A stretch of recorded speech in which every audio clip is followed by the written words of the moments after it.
In MimbleWimble, however, the author said, wait a minute, let's do something different. Let's change the structure of our UTXO. Like instead of providing this information about each transaction on chain, let's structure our UTXO in a different way. And just by doing this, automatically both solve this issue of confidentiality, of course, so everything is encrypted.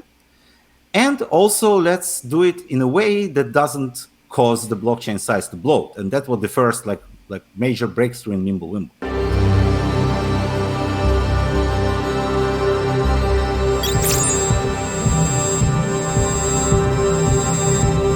This episode is sponsored by NordVPN.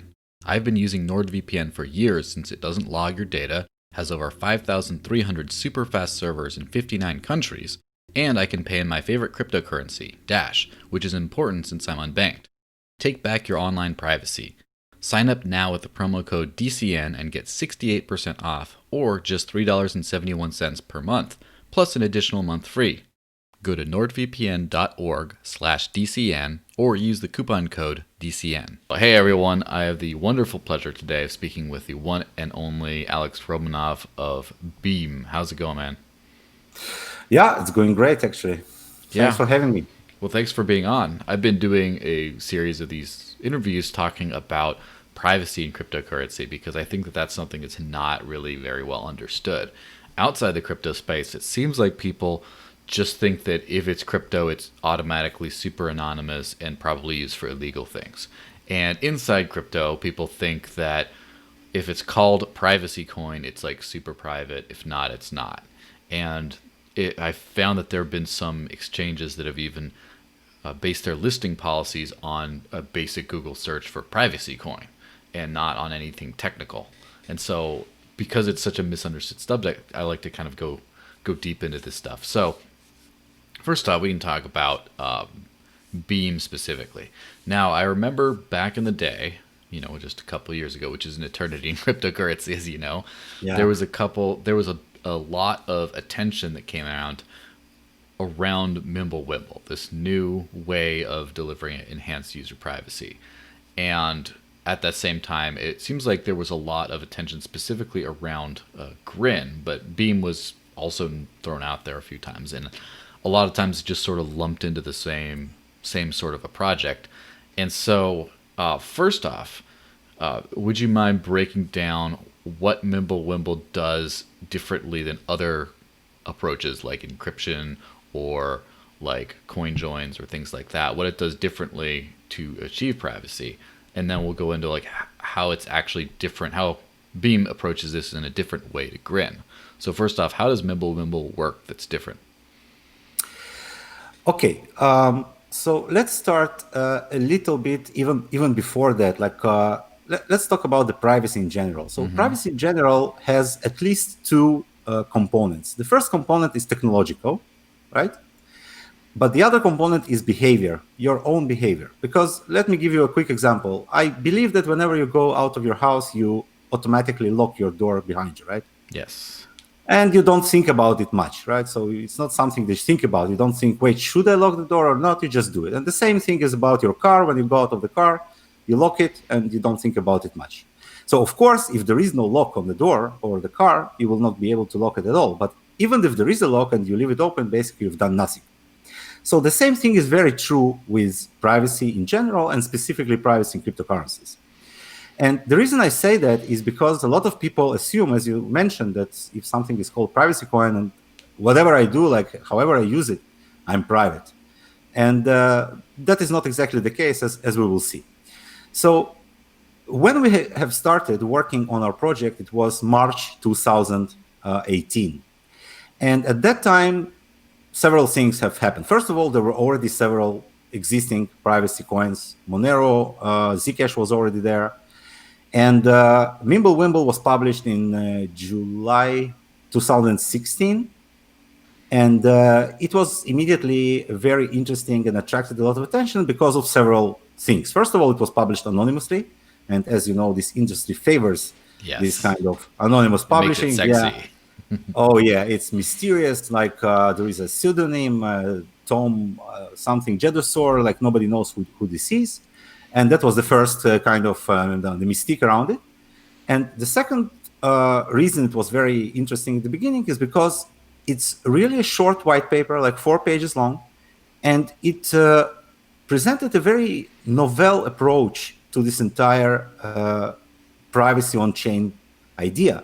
Because most other projects, what they did, they basically encrypted stuff, right, and used some kind of different types of anonymization cryptography. But either way, the blockchain size became much larger because you're basically adding stuff on top of what already exists in non-confidential cryptocurrency like Bitcoin.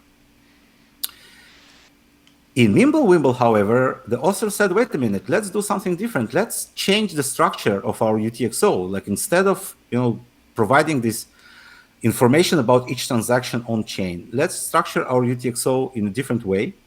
And just by doing this, automatically both solve this issue of confidentiality, of course, so everything is encrypted.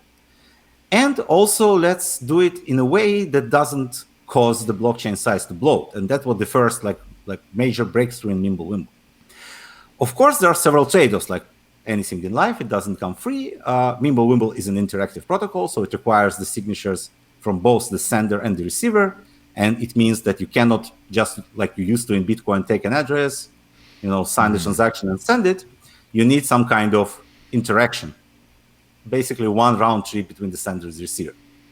And this was a major change from what people are used to. However, instead, for that, you get this cut-through feature, which allows you to throw out all the intermediate transactions. So you're basically only keeping the state when the coin is born, which is the block reward when this coin was actually created for the first time, and the current state of this coin, like who does it actually belong to now, and all the other information you can throw out. And when we say throw out, it doesn't mean throw out from the blockchain. Blockchain, of course, is a permanent ledger and it cannot be changed. But when you connect a new node to the chain and it synchronizes, it only needs this fraction of information and not the entire transaction history. And this, of course, adds to decentralization. You can more easily add new nodes to the system. So anyone can run a full node of MimbleWimble protocol. It becomes easier and it's very important. So this was the first element of attention. And this happened in July 16. And then towards October, I think Andrew Poelstra, who's a very well-known Bitcoin cryptographer, published a separate paper about it, basically gave it validation, scientific validation that this idea could actually work. And in November, a group of people that call themselves Green, and everything here is based on the Harry Potter universe. Yeah, MimbleWimble is a spell that prevents you from telling secrets, and Green is the short for Gringotts, which is the bank where all this magic stuff is kept. And I'm not a big but clearly expert. Someone is. In Harry Potter, I would have to ask my daughter most of the time what all of this means, but that's what's going on. And they started developing this project as a kind of non-funded group of very, interested people. And it was with the idea of researching, creating the basic and simple implementation of this protocol. And that's what they've been doing since November 2016, during 2017. And when we started in March 2018, they were already, I think, somewhere near the first testnet or something like that. Yeah. But one of the, let's say, spiritual founders of this project, Guy Coram, he was very anxious to do something because he liked this idea of MimbleWimble very much. And he really wanted to do something with it. But they were moving too slowly. And eventually he said, you know what, let's just build it ourselves. So he brought me on and a few other guys. And I brought my team. Some of them are my friends from a long time ago. And some of them I worked previously on different projects with. And we have started working. And in about 9.5 months, by January 2019, we had already our mainnet ready after 4 testnets, 3 security audits, and basically we have done in like 9.5 months something that took Green about 2 and something years. And the reason for that is because we were funded. We did attract some investments. And we released our mainnet on January 3rd, 2019, which by accidentally was a 10-year anniversary of the Bitcoin Genesis block. Yeah, interesting.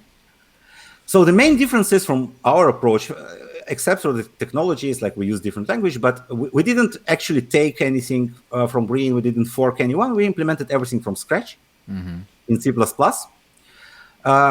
And our goal was, in addition to building the confidential cryptocurrency, also making it as usable as possible, which is why we were, from the very beginning, focused on usability, because as you know, crypto technology is notoriously difficult to use. We tried to kind of overcome this by designing beautiful and usable wallets for desktop and then later mobile. And we mostly succeeded. For example, this interactive protocol that requires communication between sender and receiver, we have solved it using this kind of, we call it the SBBS, Secure Bulletin Board System, but it's basically encrypted messaging system between the wallets where you can exchange messages and create transactions this way. So you don't have to be online at the same time. You just need to be online during the same, like 12 hours. Interesting. So yeah, that made it a little bit simpler. And basically that what happened during the beginning of 2019. We got a lot of attention because MimbleWimble was Green, by the way, released maybe 2 weeks after us. It was very close. And both coins and both protocols actually received a lot of attention. A lot of the mining power were dedicated from the very beginning. Exchanges began to start listing us even before we actually provided the APIs. I don't know how they did it. Still remains a mystery to me, but they did it somehow. Yeah, same for the mining pools. Was very exciting and very scary times, especially considering the fact that none of the team had any prior experience with blockchain or crypto projects. It was very new to us. This, immediacy of it, the community, the attention. It was very, very interesting.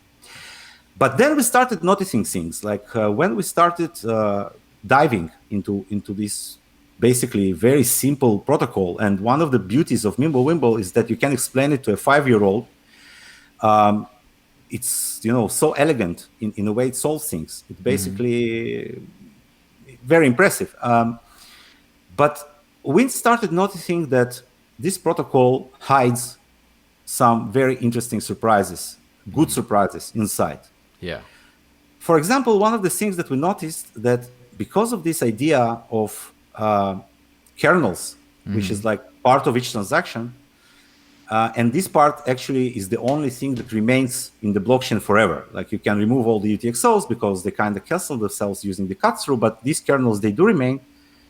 You can use them to extend functionality of the basic MimbleWimble to do other stuff. So what I will do now, I will tell you a little bit about MimbleWimble, the basic MimbleWimble, Okay. and what it tells us about how private it is, or why is it private, and then I will tell you a little bit about these nice extensions, because I think that's what differentiates us from Green and from many other projects. And I think it will be interesting to the viewers to know about this stuff because it's really fascinating. So let's talk about the basic MimbleWimble first, how private it is. So one of the things MimbleWimble is often compared to is CoinJoin. And I heard it a lot, and even on your channel, as I was, watching previous videos and, researching what it's all about.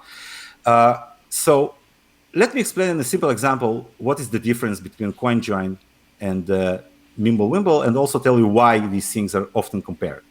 So the way CoinJoin works is like follows. You have a very large space with a lot of people doing financial transactions. And every time the transaction takes place, the people who transact, they record in a ledger who sent how much to whom. And this is basically how Bitcoin works, right? Yeah, everything is on chain.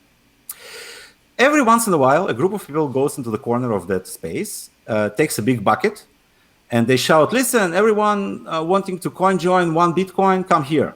And the group of people assembles, and then the senders drop 1 Bitcoin to the bucket. And then the receivers take out 1 Bitcoin out of the bucket. Of course, the same amount of senders and receivers. And this is how CoinJoin works. You don't know who of the senders sent to whom of the receivers this 1 Bitcoin. Now, this idea has several problems. The first of all, okay, of course, the amount is known, it's 1 Bitcoin, but it's okay. The second is you need to assemble large enough group of people, because obviously if it's like 2 people or 4 people, it will not really work. So you need this anonymity set. This is what's called this amount of people you're hiding in. But this is also not a problem. Let's say you manage to gather a large enough group of people. Now, the real problem begins with the fact that, okay, once you have done this operation, and really nobody knows who you send this your 1 Bitcoin to, all this information remains on the blockchain forever. So if you do participate in these kind of activities often, probably there will be a time that you will send something to this receiver again using CoinJoin, and maybe again, and maybe several times.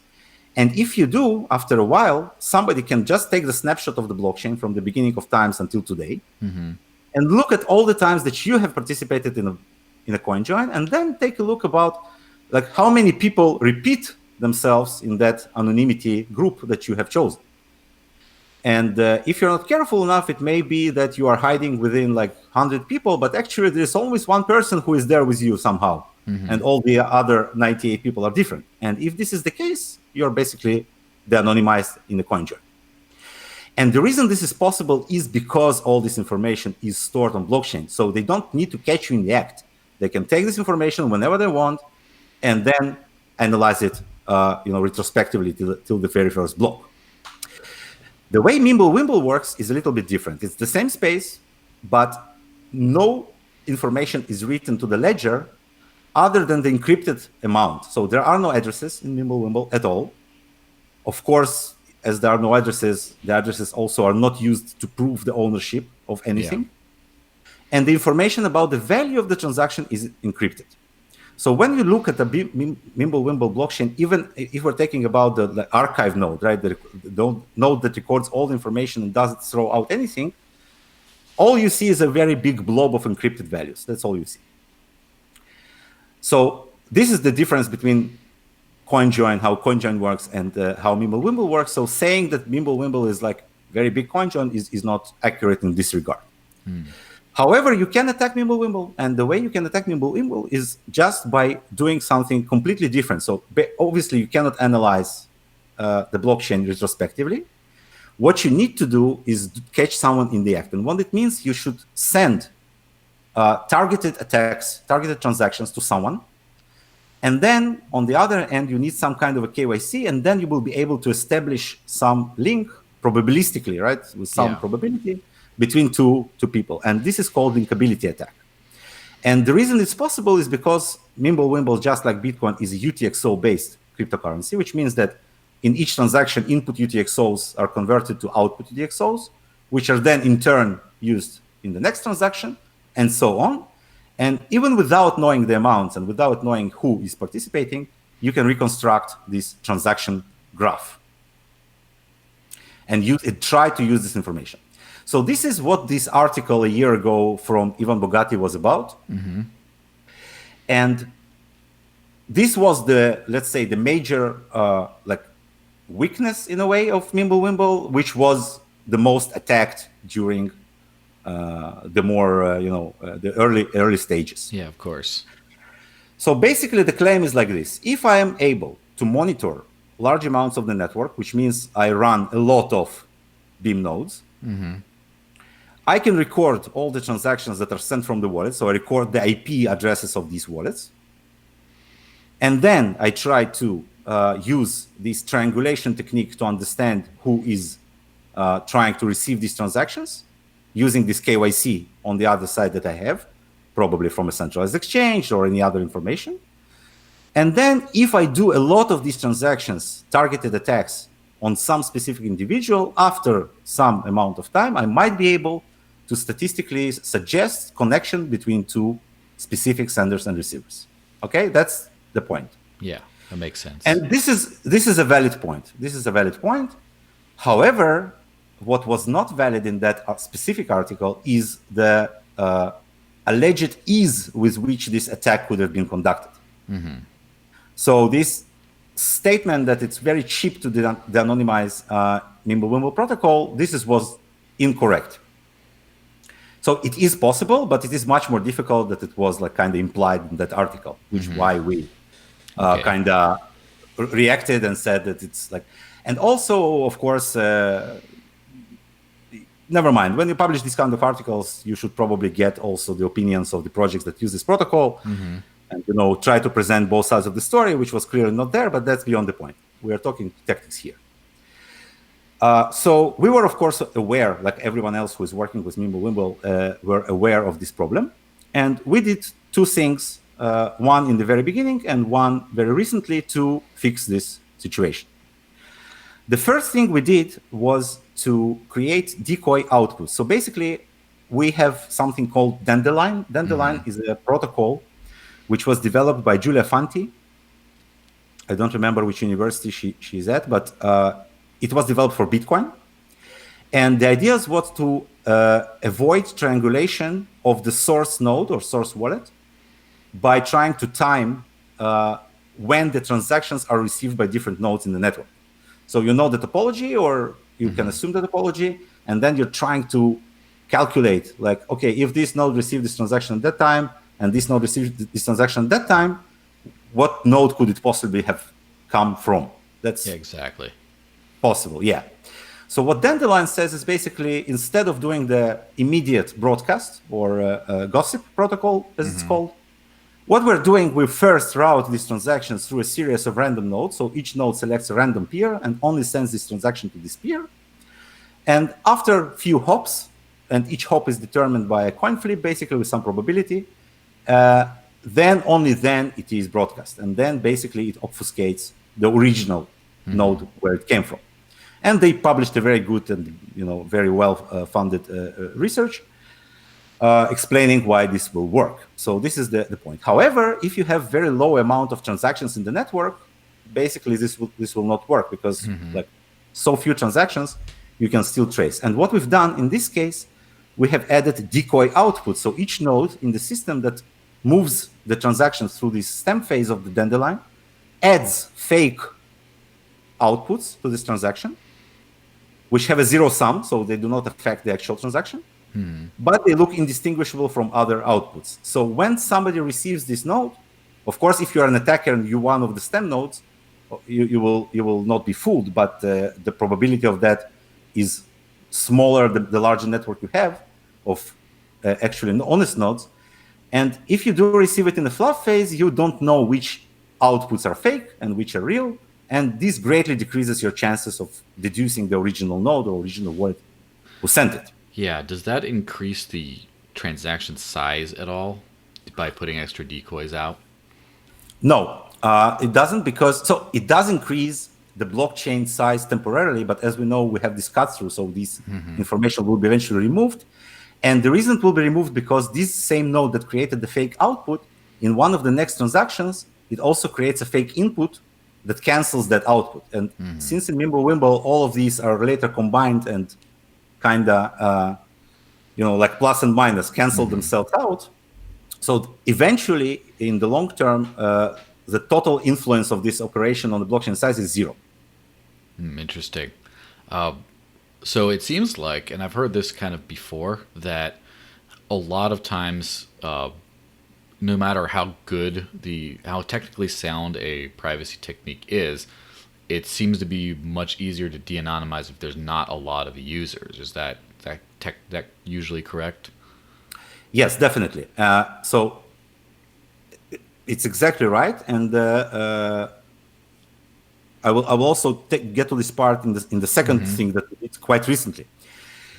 So yeah, of course, if you have like one transaction or two transactions in the network that are easily to monitor and trace, eventually you will be detected, because all of these things, CoinJoin, Monero rings, MimbleWimble, anything that is using the idea of an anonymity set, depends on some people that you need to be able to hide, some population that you hide into.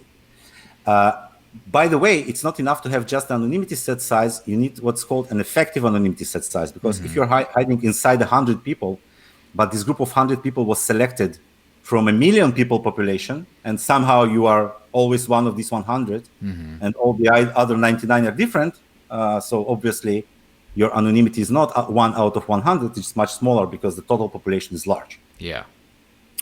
So this is the point, exactly. And we are using this mechanism of adding decoy outputs only when there are not enough transactions, because when there are enough transactions in the system, you don't need that. You get enough anonymity set as it is.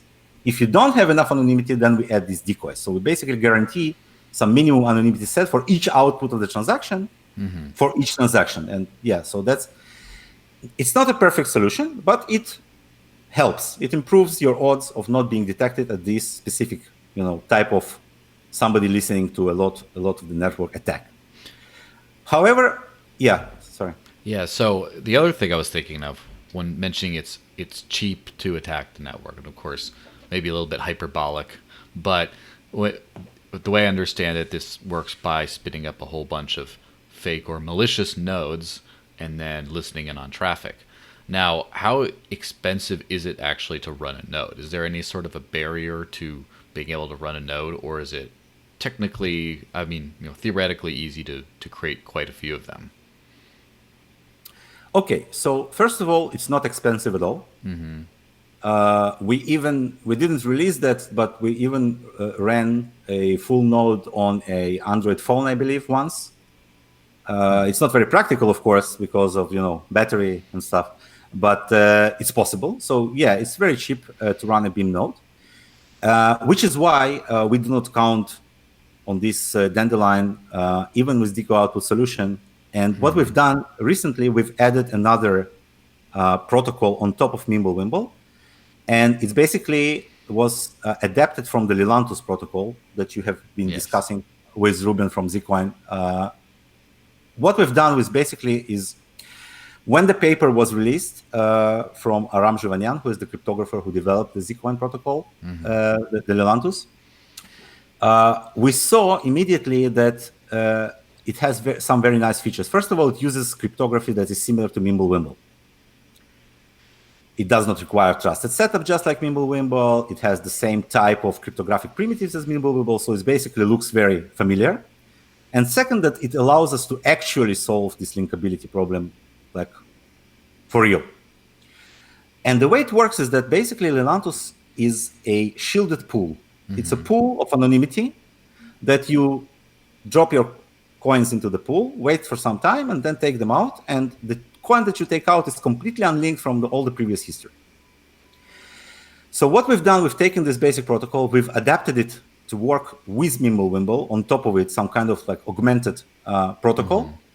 We called it this creation Lelantus MimbleWimble, and we published a paper describing exactly which changes we have done to the original Lelantus.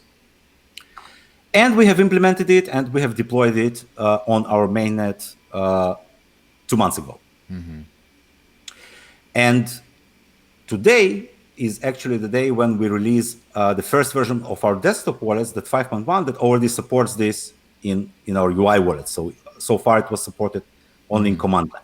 Okay. And the way it works is basically you can either send your funds using MimbleWimble, or you can send your funds using the Lelantus shielded pool. And Lelantus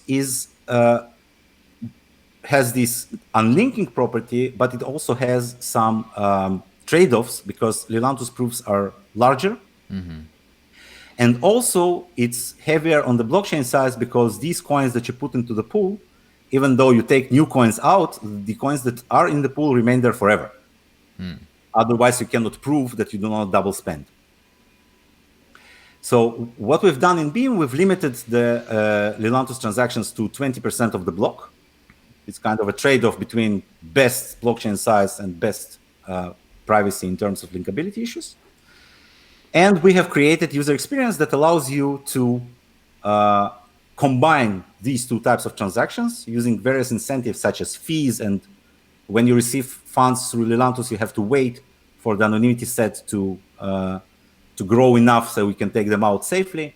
So there are some trade-offs. And when you combine these two behaviors together, you receive something that is much, much more safe, because even if you are running large amount of Beam nodes, which we said is a cheap attack, even then you will not be able to de-anonymize these users, because once you extract something out of the shielded pool, it's up to 64K anonymity, which is quite a lot. So basically you can prove nothing, not even statistically. So you have just broken trees of UTXOs running through the network, and that's all you have. Yeah, so by using, it's basically like a second option that allows people to kind of up their chances of remaining private. And the way I see it, it works like that. So if you have a perfect transaction graph, you have some probability of let's say, de-anonymizing someone specific that you want to attack. But now every once in a while, somebody comes and cuts this transaction graph in random places. Yeah, so it's basically it doesn't necessarily solve something, except by making it completely different, you don't have any trail to follow. So even if you did find a trail through a lot of observation, it wouldn't necessarily be complete information, and then you couldn't kind of complete the picture. Yeah, the way I would put it is that it provides maximal privacy for users who use these max privacy transactions, while at the same time improving the situation for everyone on the network. Yeah. So let's say if I want to send you funds right now, but you don't want to have anything to do with me ever, I will send it through the Lelantus shielded pool. You will wait for some time, maybe a few hours or maybe more, for this anonymity set to arrive, and then you take these coins out, and nobody will ever be able to prove with any amount of certainty that you received them from me. But also all the other people using this pool at the same time, and all the other people sending MimbleWimble transactions at the same time, will benefit from this transaction of ours, because it brings this graph for everyone. Yeah, it cuts off the history completely, and so when you're analyzing different transactions, it's just everyone's transactions, everyone's history. You're kind of putting them all together, and every time you sort of break that, it sort of makes them the attacker have to start from zero from that point. Exactly, which is why we also use Lelantus for another feature, which is offline transactions. As I mentioned, MimbleWimble originally is interactive, but using Lelantus, we can now create offline transactions which work exactly like Bitcoin. So you receive some specific address, and then you can send transactions to this address without the receiver having to be online. So we solve that as well at the same time. And even though offline transactions are not considered more secure than MimbleWimble transactions, and the reason for that, even though they use the pool, there is no forced waiting period for the anonymity set. So you can take it out at once after 1 minute block that was mined. Yeah. When you do that, the attacker can assume, if you do that, that's you're basically taking coins from the beginning of the window, and then your anonymity is smaller. But still, they do improve the overall pool size for everyone who is using the anonymity set. So it's basically a combination of features that together, provide great anonymity for Beam, with combination of MimbleWimble and Lelantus MimbleWimble. Yeah, and so if, say, you take a project like, say, Zcoin that uses Lelantus exclusively, that works quite well. It's very private. However, it's the actual size, the actual proof size is going to be very large, and it's going to not work as instantly as you'd want. So it's kind of a usability issue, even though it's got superior privacy. And so this is, by combining that with MimbleWimble, you let people use things on a more dynamic, everyday basis, but still kind of benefit from the occasional transaction snipping of the transaction graph. Exactly. Yeah, that's a pretty interesting combination, and it's also interesting how quickly that managed to be implemented. I mean, I remember hearing about Lelantus last year, and then it's on, I believe it's on testnet on Zcoin right now, and yeah, it's exciting to see how quickly the space moves. Now, obviously don't I don't want to talk too much about competitors specifically, but as far as Grin, is Grin using anything of the sort, or is it just using straight up old school MimbleWimble? So as far as I know, I actually don't want to be, completely wrong here, because I didn't follow some recent developments. But yeah, Green started with the more basic MimbleWimble, which is why the paper that was published mostly talked about Green, even though it talked about MimbleWimble in general. So I think they have a little more basic version, but I don't want to speak, for them. Yeah, that makes sense. Now, what is the user experience actually going to be like with Beam? So we're talking about. I'm one of those people that works on that kind of lives on the very user end of things. Even though I do run a node, I do some other things like that. But as far as when you engage with a new user, something has to work, pretty much right away. And if it doesn't, they don't understand why, and then they get kind of disheartened.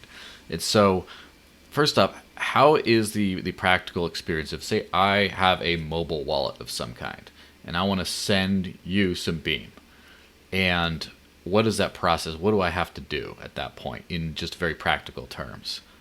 So, do I scan a QR code or something like that, or if I don't have a QR code, you said they don't have like addresses, but I'm sure there's some sort of a hash or something I could still input, right? Yeah, I will explain this exactly. Did you use, by the way, Beam Wallet? No, not yet. Okay. So first of all, if you ever do, and I don't want to push you or advertise in any way, you are in for a treat, because I think we've managed to do quite a good job in creating nice user experience. So basically, the way it works is like this: you download the wallet for any platform, Windows, Mac, Linux, iOS, Android, whatever.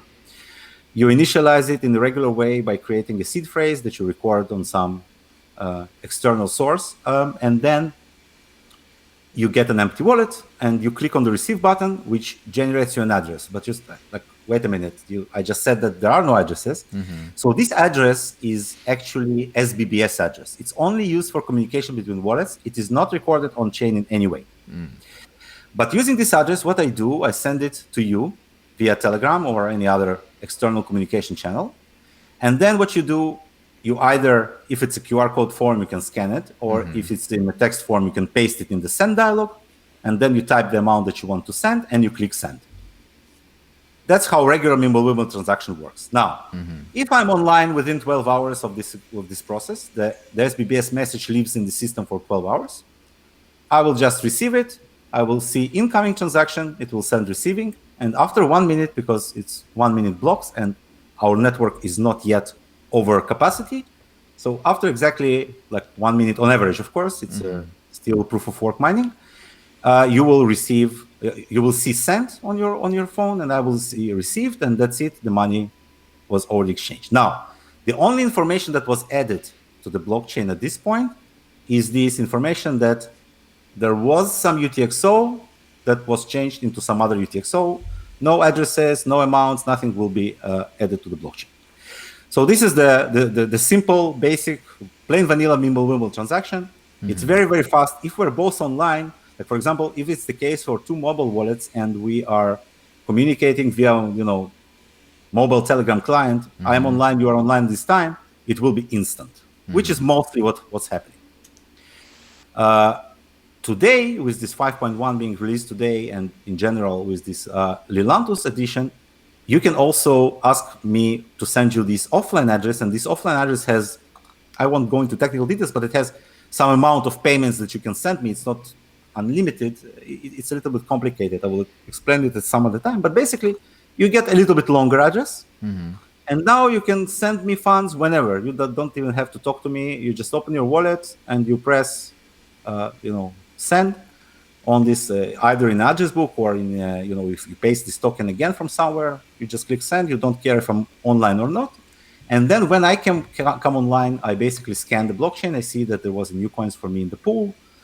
And I just, I don't even have to take them out. I just see that they're there, and I can use them in following either MimbleWimble or Lelantus transactions, because these two, they work simultaneously and seamlessly without any problem. That's what it looks like today.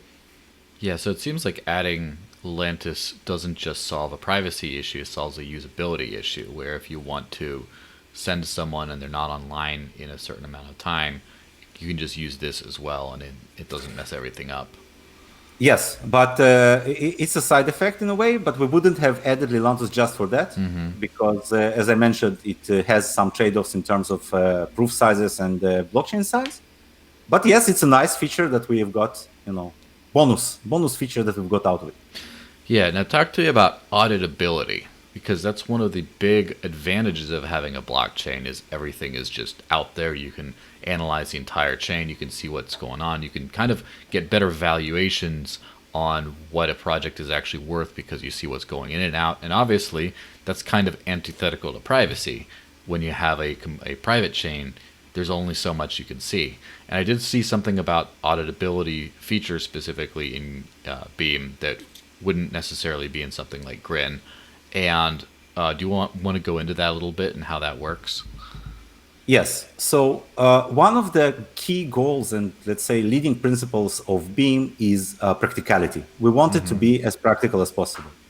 And for us, practical means, first of all, that you are private. You need privacy. I think privacy, not only it is a basic human right, but it's also part of our everyday practical life, important part. However, if you want to disclose some specific information, you should be able to do it. So there are several different approaches to that throughout the space. The first approach is Bitcoin or Ethereum. Everything is transparent. But the problem here is that it covers the transparency part, but it does not allow me to decide which information I want to disclose and which I don't. It basically discloses everything for me, and it's a problem. On the other hand, there are like privacy coins that have either complete confidentiality by default without any chance of disclosure, like Green, or you have these coins with a combination of both private and open transactions, and you can decide whether you want your transaction to be private or open. And the problem with that approach is that every time you have an open transaction on an overall private network, it reduces the overall confidentiality of the network. You are screwing other users on your network because you reduce their anonymity sets in a way. So what we've done, we've taken a different approach. We said everything is going to be confidential by default, and you cannot change that. There are no public transactions on Beam network. However, when you want, you can disclose information about your transactions to somebody you want to be able to see them. But it's not just going to be an output from your wallet with this like Excel of transactions. It's going to include proofs that these specific kernels in the blockchain correspond to your transactions. So not only you are disclosing some information that you want, you can also cryptographically attach it to the specific information on blockchain. And this is what we call auditability. Auditability is the choice of the person to allow someone to audit him or her. Yeah, so when you do that, first off, you have to do that ahead of time, correct? It's not something you could do retroactively? No, you can do it at any time. Interesting.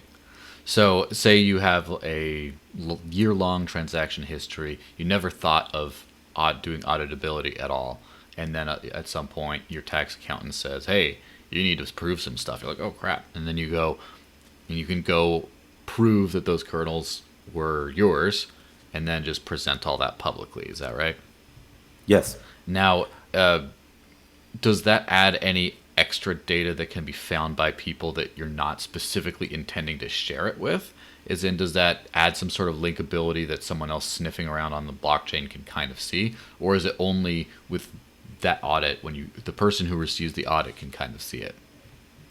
No, all of this information is local to the wallet, to a specific wallet, and it has zero impact on the blockchain.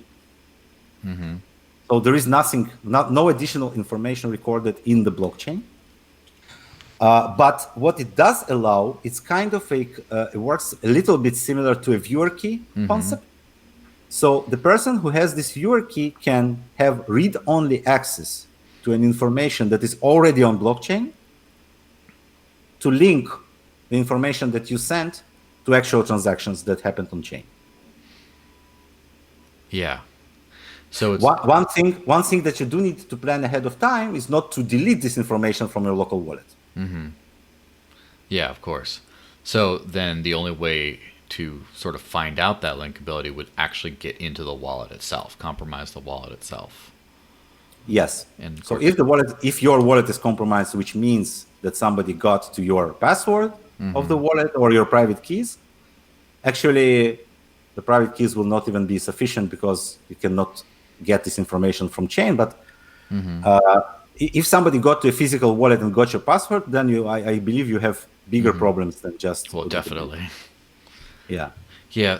So on that whole subject of the greater privacy subject, I remember not too long ago there was a headline about there's this program called CipherTrace that was supposedly able to trace Monero transactions, and then there was an IRS bounty on basically breaking Monero privacy and all this, and there was a lot of headlines about it, and it seems like it was a lot of headline and not a lot of follow-up on that, and not a lot of details on how this kind of thing would work. So therefore, I'm asking people smarter than myself to figure out what they could possibly be talking about. And so first off, do you know anything about CipherTrace more than just headlines and rumors? No, I only watched the video of the interview that they did on Monero Space. And I read basically the same articles as everyone else. So I don't have any extra information for you, but I do have an opinion. Okay. I'd love to hear your opinion.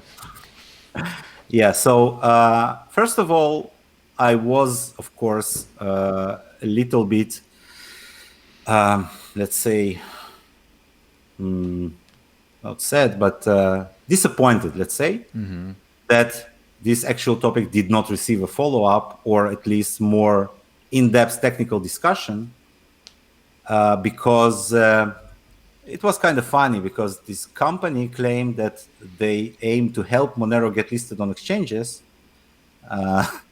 But if you are there to help Monero, then kind of bring some technical guys to explain how this works. On the other side, Monero did bring the big guns that they have, and it was a little bit mismatched in this regard. Yeah. I don't know if it happened, if it was planned or not. I don't want to speculate how it happened, but that's what this interview was a little bit disappointing in this bit. My general opinion is that you have attacks on almost any cryptocurrency that you can mount. And most of these would be kind of targeted. Basically, you have to know what you're looking for, what you're doing. And the CEO of that company actually confirmed it, because he said, yes, if you just give us a random transaction out of the context, we will not be able to do much with it. So basically, this brings us to two, let's say, points that I would like to make. The first point is, I don't think any Monero users should be too concerned. Like, it's not, there was no evidence of any serious, let's say, problem in the Monero protocol, not from that conversation, that's for sure, right? So I wouldn't be too concerned about that. However, this brings us to the second point, which is the behavioral part of privacy. It's no use to have safe door at your house if you're not looking, right? And this is actually very important. Why? Because people, this is the weak, like, the technology is not the weak spot here in this specific case. The weak spot here is people behavior with this technology. And one of the things that were mentioned in that specific interview was the concept of OPSEC, operational security. And it's the basic concept, not specific to cryptocurrency in any way. Any company or financial organization today have its department that's only, goal is to provide this operational security. And operational security means not only that you store your keys safely, but also that you use addresses correctly, and that you avoid KYC where it needs to be avoided. And you think about who are you sending what and why and from what wallet. And this is basically very important stuff, because even with the best technology, whatever it is, maybe it's MimbleWimble and maybe it's something else, if you are behaving stupidly, you will be in problem. You will be in trouble. Of course. It's not going to, So yeah, I have airbags in my car, but I don't want to test them too often, right? Of course. It's not about that. So this is something that I believe people who are serious about privacy, really serious, it's work, right? It's not. It's not like it's not something that you get like that. That's my opinion on this subject. Yeah. Now I heard, rumor, and I've sort of paid more attention to Monero over the years, and remembering when, for example, they first introduced mandatory mix-ins, whereas before you could have a zero mix-in transaction when they changed the ring size, when they went to bulletproofs and all that. And of course, as everything, it's evolutionary. You get improvements with each step. But so the rumor I heard surrounding the whole CipherTrace issue was that modern Monero transactions could be very difficult to trace. Now, ones that were constructed several years ago might, still be there, and you might be a lot easier to go uncover that. Is that something that's, I guess, realistic to believe? Yes, I think it's realistic to believe that, of course, because each new evolution step in technology in Monero and also in other protocols as well basically improved the privacy, like bulletproofs, for example, which we also use for one specific purpose, is something that did not exist a few years ago. These kind of range proofs, zero knowledge range proofs, were very bulky and very difficult to use. Bulletproofs were created by Benedict Bunz, who had a lot of great inventions and over these years, and this is like one of them. They allow you to basically use this very compact and easy to verify zero knowledge proof. We use it for the range proof that our UTXO size is positive, because if you can create negative UTXOs, you can do all kinds of scams and break the protocol. But whatever, so it's very safe and very compact devices. So definitely new Monero transactions, I believe, are more safer. But this brings us to the problem of what you actually keep on chain. And I'm actually very glad that we started with MimbleWimble, where from the very beginning of Beam, the information that is stored on chain is minimal, and we never we don't plan to increase that information regarding the transactions anytime soon, because this is exactly the problem, that when something is kept for all eternity, and you can go, for example, I don't know, maybe at some point you manage to break something, or you find some bug in some implementation, and now you have all this abundance of historical information to dig from. So the less information you keep on chain is, for my opinion, obviously better. And the reason that's why we don't keep addresses on chain. We only keep like encrypted amounts. So even if you are able to decrypt historically MimbleWimble blockchain, you will not be able to gain much information other than the amount of money that changed hands. You wouldn't know who sent it, why he sent it, or whatever. Yeah, well, this has been extremely educational. Where should I direct people to find out more about Beam? Yeah, so I want to talk, like, first of all, we have a website, beam.mw, and we have a great community both on Telegram and Discord. And we have a YouTube channel for which I have just recorded a new video almost 30 minutes before we started, and it will be up tomorrow telling the people about the new release. But one thing that I wanted to talk a little bit about is, as I mentioned, the things that we have discovered in MimbleWimble.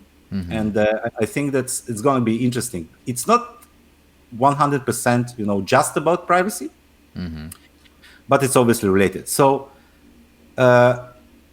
we have started as a basic, confidential cryptocurrency, and that was the goal, which we achieved. And now with the addition of Lelantus, we have very good confidentiality.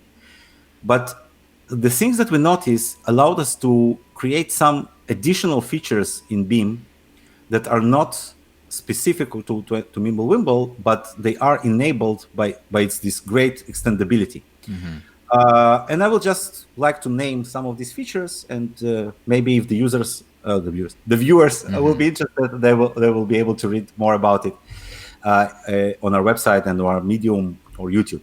So atomic swaps, which is the ability to exchange Bitcoin, Litecoin, and Qtum today, and soon we are adding more coins for Beam in a completely decentralized way without any trusted third party. This is something we already have in our wallets, including the UI wallet. There is a marketplace. You can create an offer or take an offer and exchange these coins without any centralized exchange or whatever or in the picture. This is one interesting, and it uses the extension of HTLC contracts, hash and time locked contracts. The second one is Laser Beam, which is direct payment channels, just like Lightning direct payment channels, which we also have on our mainnet today. And this is something that like we already have done. And now what we're doing is basically taking this to the direction of confidential DeFi platform. Basically, we're adding smart contracts with their own language, and this will allow you to do several things. First of all, you will be able to create smart contracts similar to what is going on Ethereum, on Beam, with the difference that all the transactions will be private.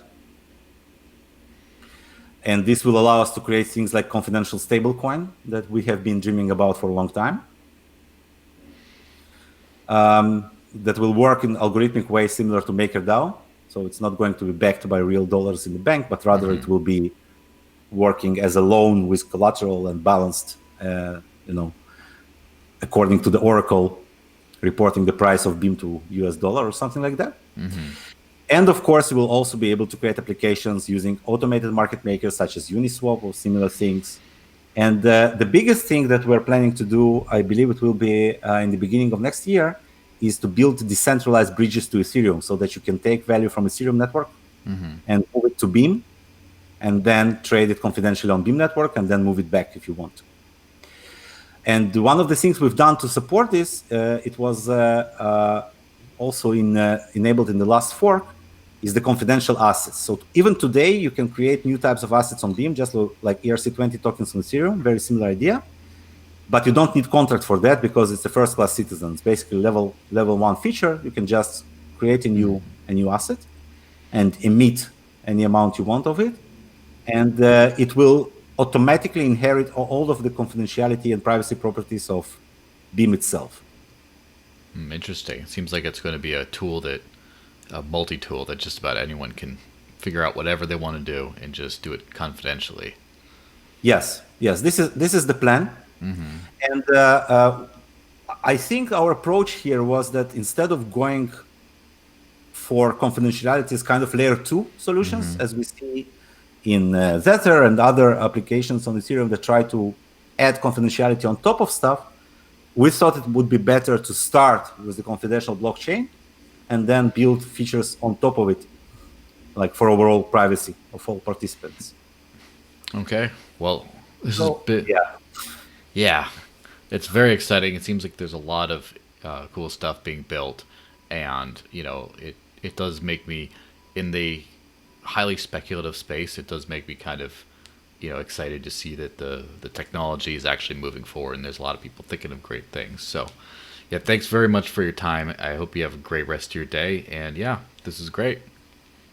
Definitely. Thank you very, very much for having me, and it's been a pleasure. So thank you. Yeah, thank you.